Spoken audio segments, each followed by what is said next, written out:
We had an old wood, we have a block wall with an old wood topper and wood gates that were probably 20 to 30 years old. And they were blowing off from the wind, and one huge section blew off. So we were worried about the dogs being able to get over the fence.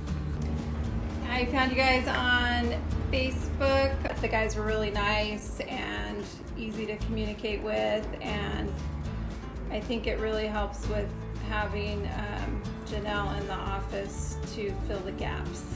Yeah, so we got the wood toppers, and then the fence in our driveway, which includes a gate and also a double gate in the back. We decided to go with the vinyl, and so it's our first time having vinyl, and it's really nice. How do you guys like it? We love it. It makes it look a lot better. Yeah, we've had a lot of compliments. Because the vinyl's lifetime, the wood, will be here until we move, probably. Yeah. Just mainly, and just having it's more secure.